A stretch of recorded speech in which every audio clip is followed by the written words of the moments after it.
called I Almost Ruined My Marriage. Pastor, thank you for being on our set today.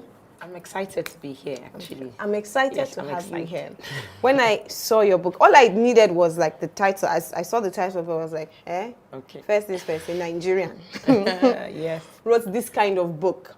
And then you added my true life story. Tell us about this book. Give us the backstory into this book. This book actually came from the place of prayer. I actually, before now, I've written about 3-4 books. I haven't published any yet. Interesting. Yes, so I've just been writing, but I haven't. So you're a writer. So we're yes, all writers. yes, You've been expressing, yes. And there was an afternoon I was praying and I asked God, I wanted to write something that He would want me to write, and He should tell me what to write. And I want something that would be easy to write.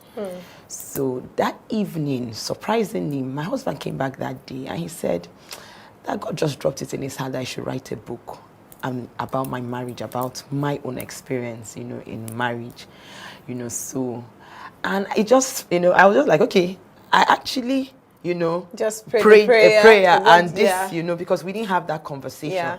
So I went back, and that was how the title came, because it's actually my true life story. Everything I said in the book is what I did. You said very deep things, Yes. and you revealed very raw things that we don't like to talk about. Yes. In this part of the world. Yes, and that was one of the challenge, initially, because if in this part of the world we don't like telling our stories, because not because maybe people will want to tell their stories, but because of how you think people will perceive. exactly. They'll perceive you and what they will say or what they won't say. But because I knew it was God that was telling me to write the book, I wasn't really interested in what people would say or what they wouldn't say. And also considering that a lot of marriages are going through, when you sit on a counseling table and you hear what's going on in homes, totally. You just know that, and when you're trying to explain to them and tell them, oh no, you can do this way, they'll be like, you don't understand, you don't understand. So, and at that point, I can't start telling them, okay, no, but I have been there, I've done. So, but this book is now like, okay, I have done these things, and being a pastor's wife, so it's even, so you're there, everybody sees you like one and perfect, you're such a saint. So that all of that, was all I had to think about. But sincerely, I wasn't bothered, because I knew God said I should write the book. And the day I finished writing this book, surprisingly, that morning I was praying and God told me that I must finish this book that day. That there's an urgency in the spirit for this book to go out. And He started telling me a couple of things that will happen after I finished writing this book, what He was going to do through this book. And sincerely, all those things have happened in such a short period of time. Yes. Fantastic. So let's go into the content of the book. So the book is obviously about the fact that you had a bad attitude going into marriage. Yes. You had anger issues, respect issues, unforgiveness issues, and all those things, and how you express that bitterness. And as women already, we have a mouth issues. Depending on how you use it matters. Yes. For those that haven't read the book, give us a background into why you said you almost ruined your marriage before we then go into the concepts of the book. Okay. Because, when you get married, and I got married at a young age. Yes, so you said you met your husband at the age of 19. Yes, I was 19 when I met him. We went out for 5 years before we got married, so, and the home I came from had a role to play with the way, I became, so I grew up in a home where, you see your parents fight, so, and I never knew that, like my mom, maybe you say, was hot-tempered or anything. It's after I wrote the book and I was telling her what I wrote, because they saw it on Facebook. How did your parents? Oh, they saw it on Facebook, and they're like, what did she do? That kind of, so my mom now, calls me on the phone. Even my dad called me. My mom calls me on the phone, and I start telling her that, what's the content of the book. And she said, well, it's really true. If it's going to help another family, actually, when, those days I used to be very hot-tempered, and I never knew my mom was hot-tempered. As children, we just saw them fight. I just thought that was just how it was. Yeah, that's how it was supposed to be. So I grew up, with that, that's how things are, are done. That it's only when you start fighting physically. That that's you when actually things resolve the matter. you know, and that's when things have gone too far. But you can shout, you can get angry, you can, you know, raise your voice. So it was a normal thing for me. So my surprise was when I got married and it all became an issue. And I'm like, I've been like this all these years. Everybody loves me the way I am. So why is it now a problem? You know, so that was me. You know, the me, that was what formed the book. So basically, it's just me sharing my experiences. And you know, another thing was that I loved going for marriage classes, relationship classes, you know.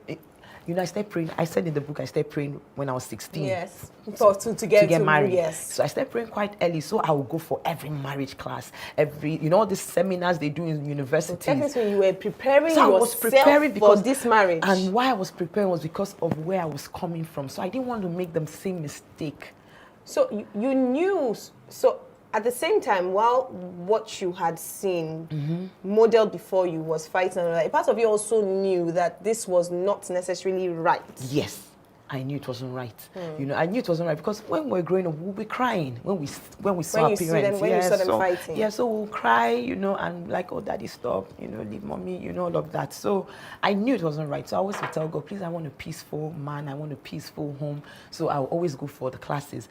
But the problem was that in such classes, they don't tell you, they just tell you, 5 things to look out for in a man. You know, all those prescriptions, they give you prescriptions. I like that, prescriptions. Like it's a drug, like yeah, just take this. it, you know, and not telling you the real thing. So I never heard, the things I put down in my book, I never heard them. If I heard them, I'm sure it would have helped me. And one of the things I liked that you said was because you had always been this way, so people say, oh, you talk a lot, be a lawyer. Society was also enabling things that seem to be, quote unquote, a bad attitude. Because, that's just how you are. And then we also get into the point where we say, but that's how I am. That's how I talk. Yes. That's who I am. Yes, you know, and that's the place of, you know, validating your weaknesses. Exactly, that's the word, validation. So you have a weakness and society is validating it. That society is validating your weakness doesn't mean that your weakness is right. Is right.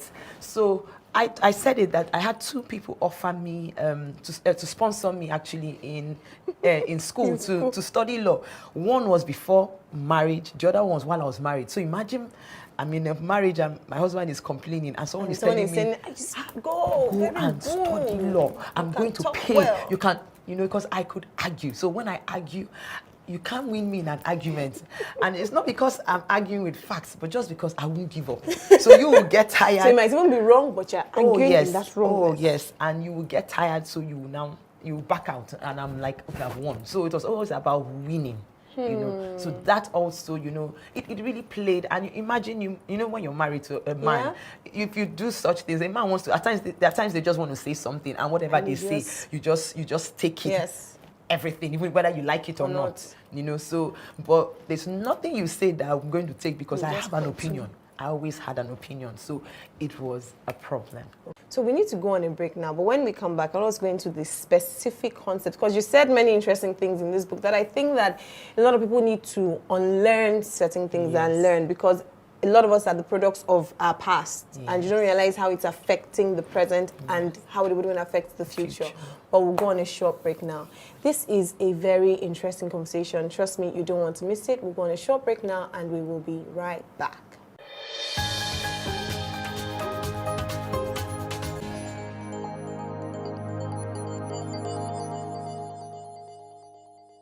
You're welcome back to Chapters, and today we're talking about attitude in our marriages and the effect that our attitude can have on the state and the success of our marriages. And with me is Pastor Jerry, the author of the book, I Almost Ruined My Marriage. Well, let's go deep into the book, like I said. And one of the first things you said was the fact that you had anger issues, which you then took into your marriage. How did that affect the relationship between you and your husband? How are you manifesting your anger issues in your marriage? Okay, I did different things, and I'm going examples, you know, because I usually would be very angry, so at times I would, you know, the problem is that when you're angry, you don't even know what you do. You forget. People that are angry forget easily. It's the people those that you did it to that will remember the things you did. That's true. So there are a lot of things that I did that I can't remember, but But you know, like when I discuss my husband will tell me, and I'm like, no, who does done that? I'll even tell him who does that. I couldn't, you know, because now I know I can't do that again.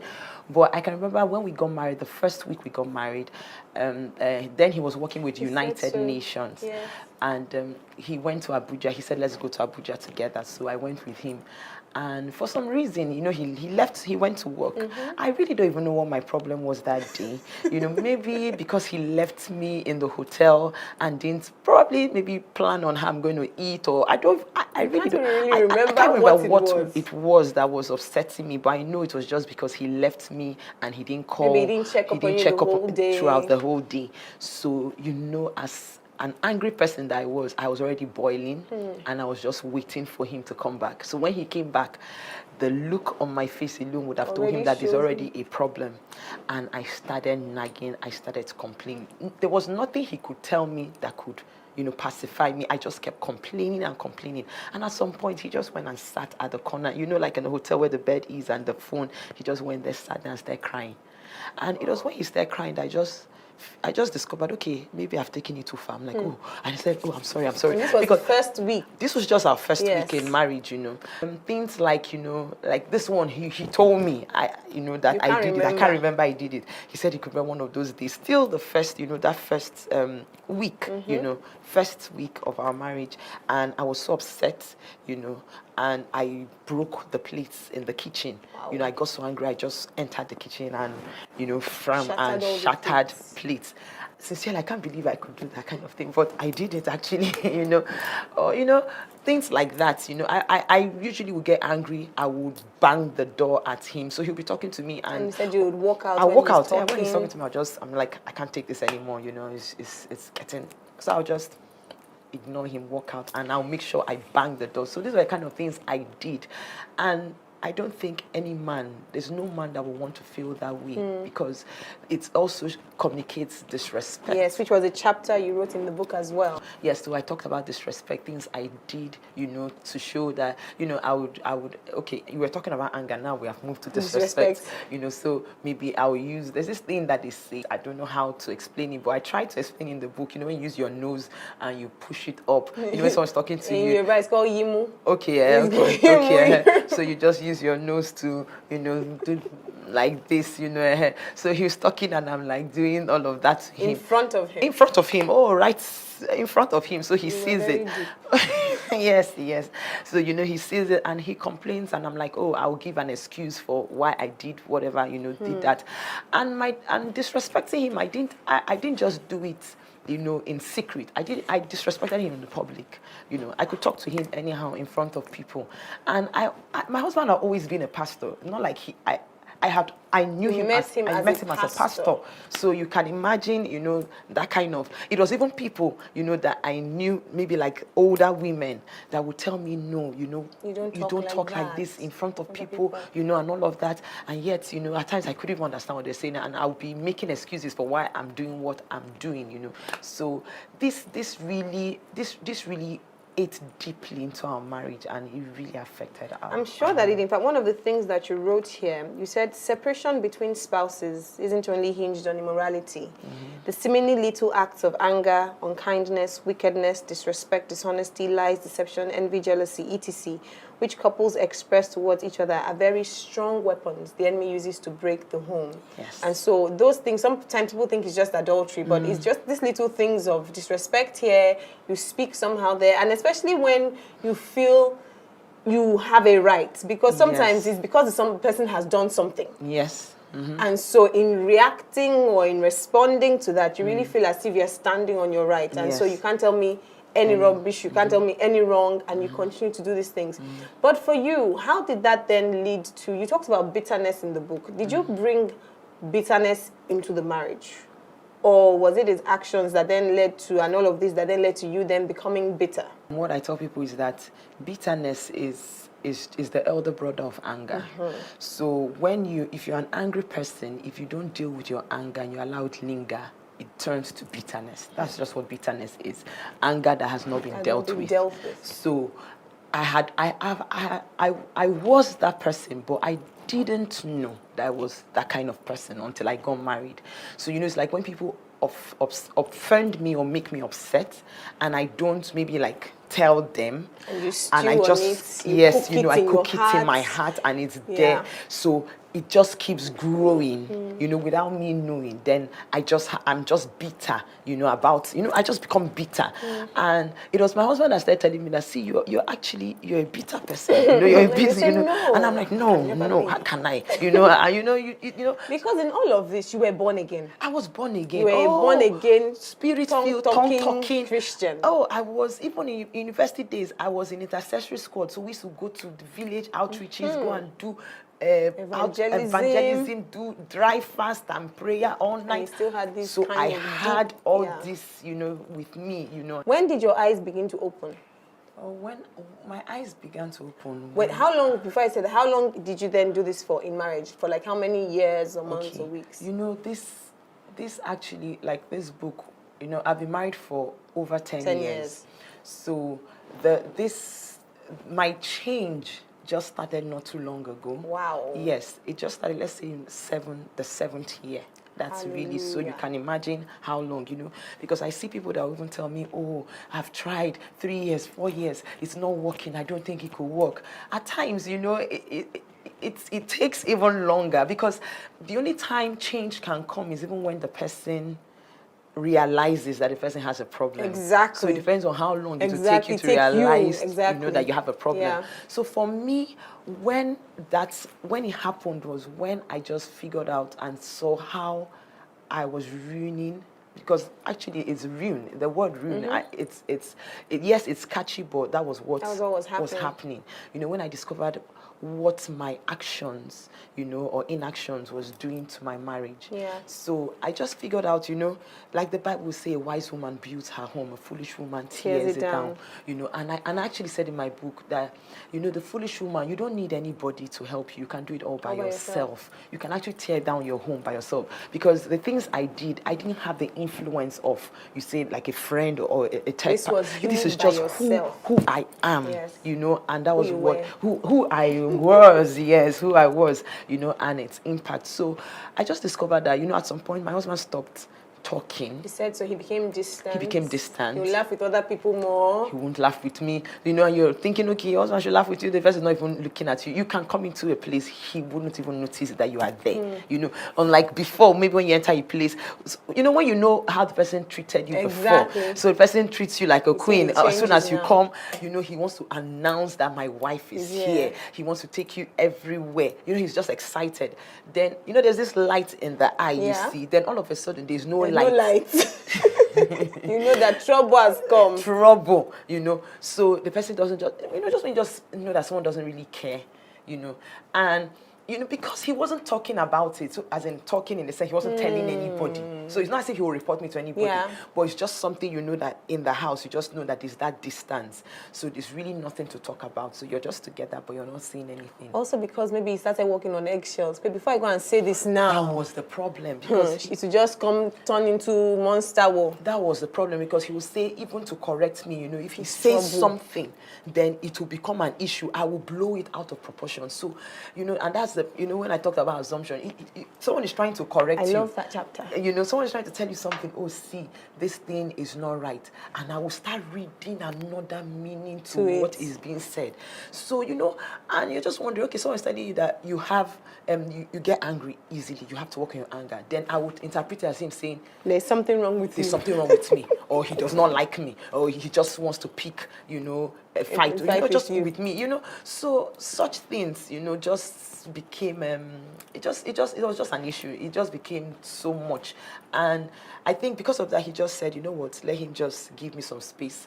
And also, if he talks with me, it will turn into an argument. So we'll start arguing. And I would definitely get him upset. Definitely. So that's let us not talk so that I don't get upset. So that you don't get upset. Let her not read meanings into what I'm saying. Let her not, So that was part of why he would just ignore me. So he would rather just see me and just ignore me. But it was bad. It was bad. And this is really the part that gets me really emotional, because you don't know what you've done until you just start seeing. It's easy to say these things now, but if you see them play out, you will just know that it's a worse place to be in. Yeah. And that's why for someone like me, as I wrote this book, I'm like, if people don't even get to this place, whatever you can do to help your marriage so that you don't get to that point whereby because for me to come, come back, I know that the sleepless nights, you said so, crying in the night. I know how much praying I prayed and fasted.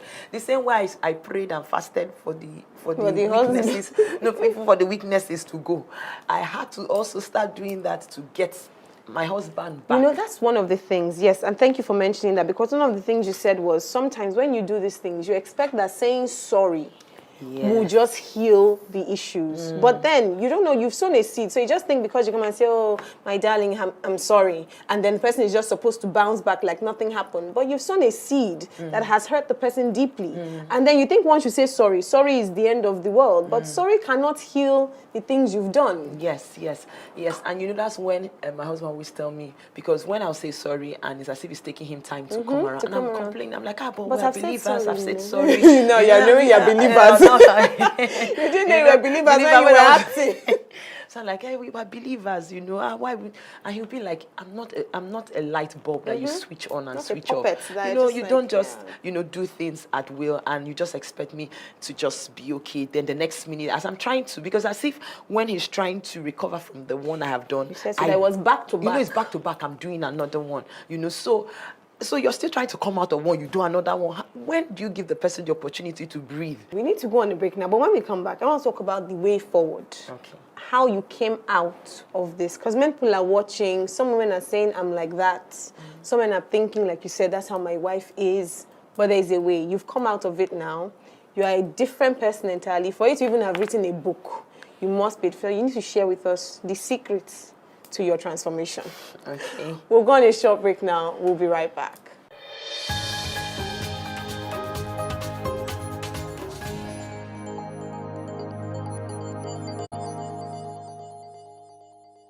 You're welcome back to Chapters, and my guest is still Pastor Jerry. And before we went on the break, you've told us the interesting stories of, the manifestations in your marriage. And I thank you for your openness and your vulnerability, because like I said at the beginning, these are things that people don't like to talk about or don't like to say that either they are going through or they are by themselves. But after all of that, now I want us to focus on the way forward. What are the things that you did, number one, and how did your husband, in all of this, the role of the spouse is very important. This went on for 7 years. Some people don't survive these things for 1, 2, 3 years. Like you said, there are things that cause separation and divorce in marriages.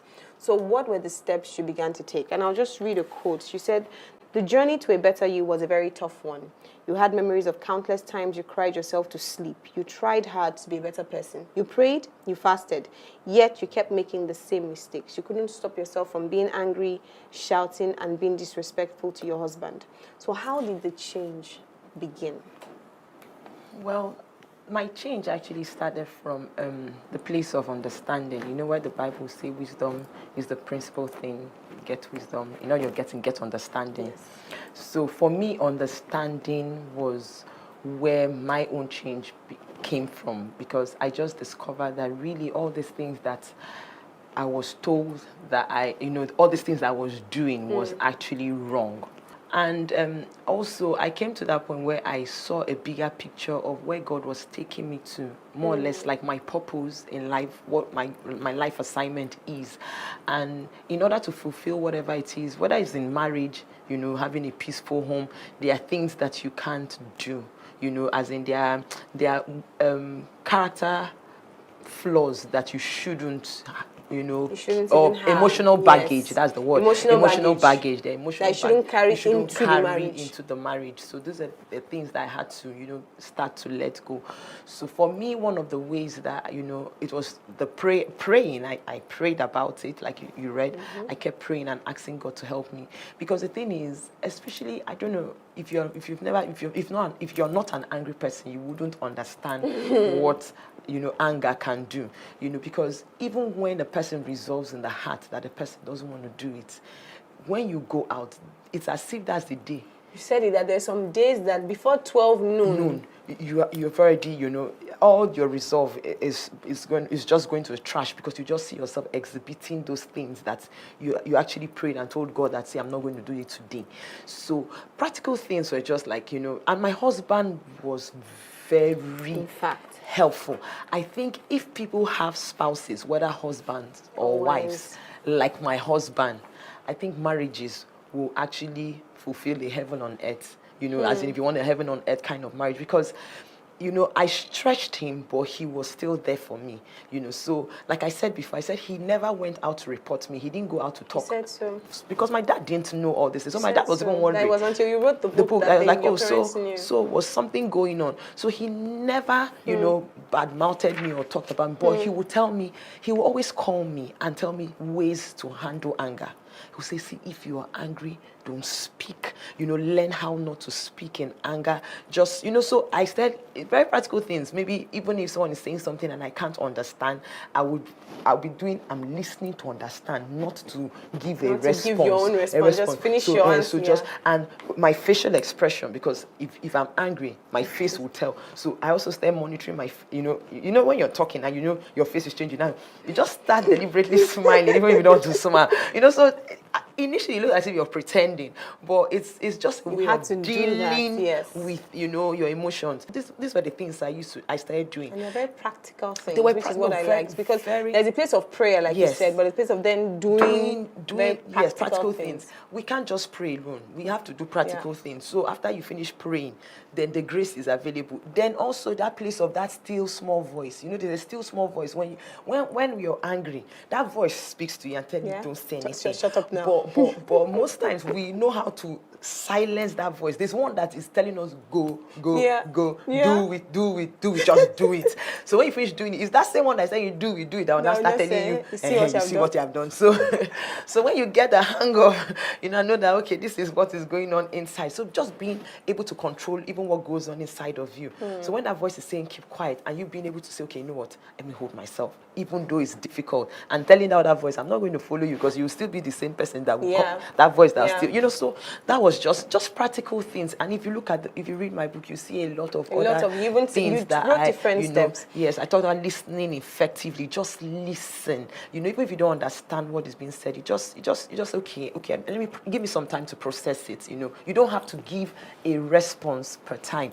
Then also, I talked about the place of pride. I talked about pride, and what I said was that most times, and it also is still linked to anger. Yes. So at times you don't even know it. It's important you know where your anger, what causes you to get angry. The root cause of the anger. I talked about that, because for different people it will be different things. Yes. But a lot of times it's pride. And why do I say pride? Most times when we get angry because we think this person shouldn't talk to me like this. I shouldn't be talked to like this. I shouldn't be treated this way. So it's what you think or feel about yourself. That's what that you are showing. That you show. Yes. So when you come to that point whereby people can talk to me anyhow, they can treat me anyhow. And you're not trying to be right. You're not trying to be the one that is correct. Correct.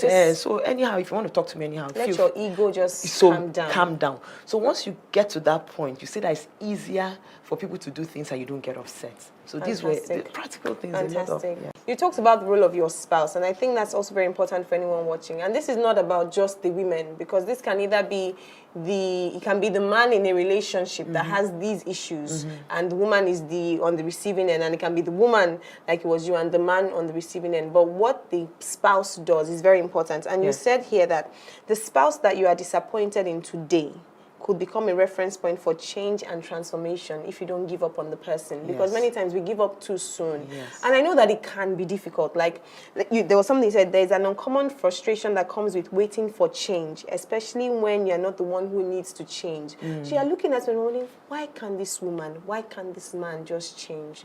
But the point is, the spouse should just hang in there, and help them through the process. How did your husband handle some of those times when you then started changing? And, how was he sometimes helping you during the change, wondering, is she really changing for real?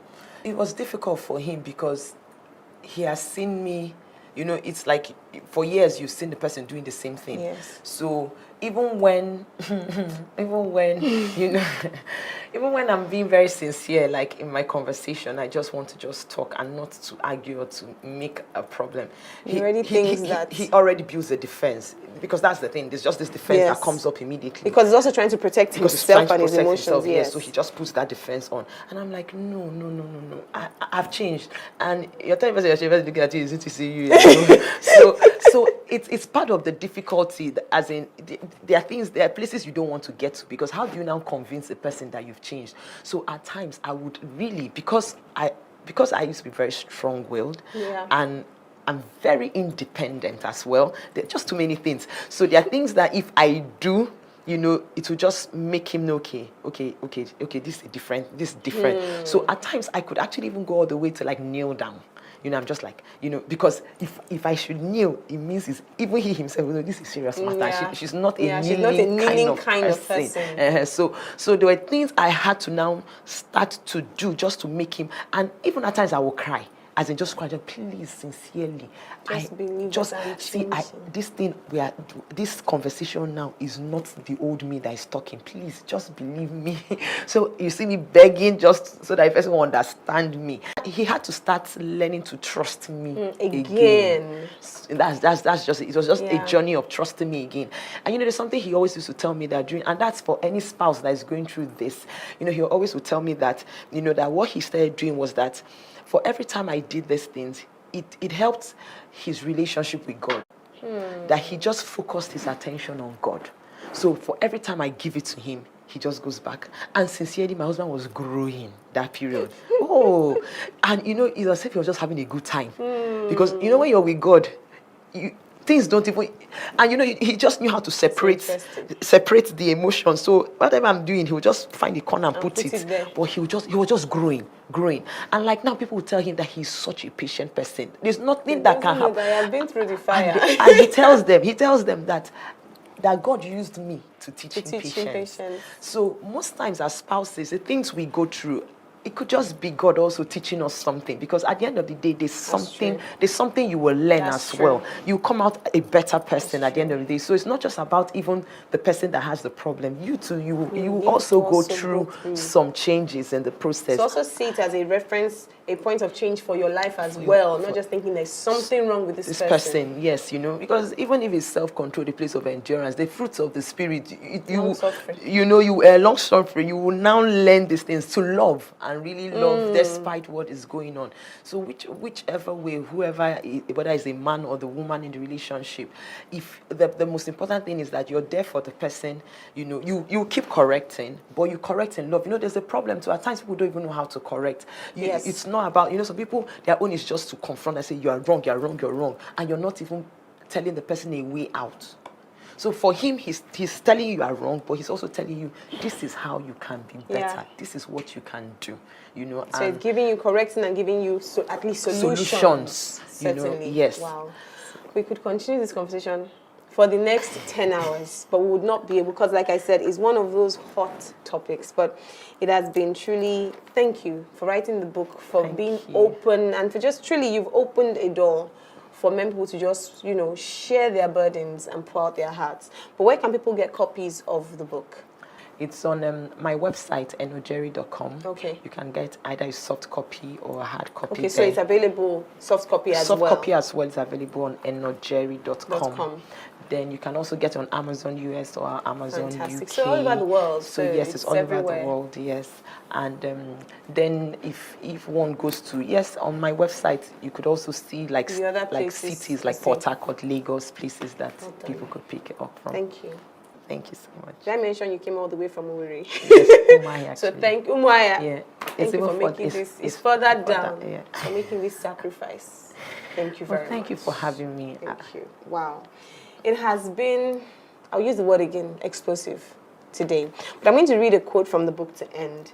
And she says that it is important to realize that if you can tear down your marriage through negative actions, then you should also be able to build up the same marriage through positive actions. Regardless of if you've watched this episode and you're thinking whether you fall on the negative side or you're thinking, oh, the matter has become so bad and so broke, nothing can be fixed again, all of that is a lie. She is a testimony to the fact that change is real and change happens. If you're the one in this situation, please realize that change is key. If you are the spouse at the receiving end, please be patient and help your spouse work through it. Whatever you think that is so depressing today would also be the thing that can be the source of joy tomorrow. I want to thank you all for watching Chapters today. And remember, it is not just about what you know, but what you do with what you know. Thank you for watching. Until the next episode, God bless you.